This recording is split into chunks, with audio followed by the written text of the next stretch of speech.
ట్రైన్లో నిలబడి గంటన్నర అయింది. కాళ్ళు లాగేస్తున్నాయి గురు. బాధపడుకు, లోపలికి వెళ్తే టైమే మర్చిపోతాం. జానబెత్తల జానమ్మ మజాకాన టైట్ ఫిట్ టైపే వేరు. అలాగా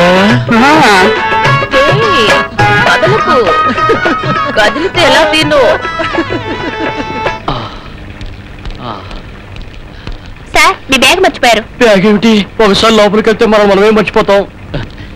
అంత స్పెషాలిటీ అబ్బో, అనుభవించి తీరాల్సిందే గాని మాటలతో చెప్పలేవు. ఆ టైపే వేరు. నెక్స్ట్. ఒక ప్యాంటు షర్టు అర్జెంట్ గా కుట్టాలండి. కుట్టడానికేగా తెరిచి పెట్టుకున్నాను షాపు. దా 1 2 3 జానలు. ఇదేమిటి జానాలతో కొలుస్తున్నారు? టేపు లేదా? టేపుతో అందరూ కొలుస్తారు, జానా బెత్తలతో కొలవడం నా టైపు. 1 2 3. ఇదిగో, మీరు కితకితలు పెడుతున్నారా లేకపోతే కొలతలు కొలుస్తున్నారా? నా వల్ల కాదు. కుర్రాడివి 10వ నంబర్ సూదిలా ఉన్నావు. ఆ మాత్రం తట్టుకోపోతే ఎలా? నా వల్ల కాదు. ఇలా అయితే రేపటికల్లా డ్రెస్ కుట్టడం నాకు కుదరదు. అమ్మో, అలా అనకండి. ఏది ఏమైనా సరే రేపు నేను ఈ డ్రెస్ లో కాలేజీకి వెళ్ళాలి. అయితే కుదురుగా ఉండు. 1 2 3 4. 4 జాలి పెద్ద ప్యాంట్ పడవ. 1 2 3 జాల పెద్ద షర్ట్ పడు.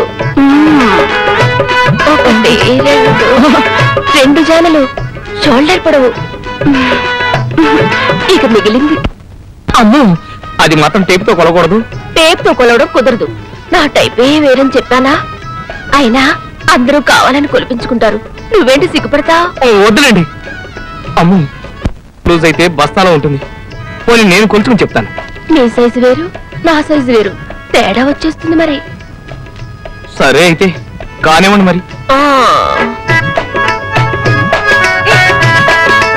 ఒక జాన, ఇంకొక్కటి మిగిలిపోయింది. ఏమిటి, నన్ను రేపు చేయడమా? పాడుపిల్లాడా, ఏంటా మాటలు? నీ చుట్టుకొలత తీసుకోలేదు కదా, రా. చాలా చాలు అమ్మయ్య. కుర్రాడు సూదిలా ఉన్నాడు. ఇట్లాంటి కుర్రాడు నా మిషన్ మీద ఉంటేనా?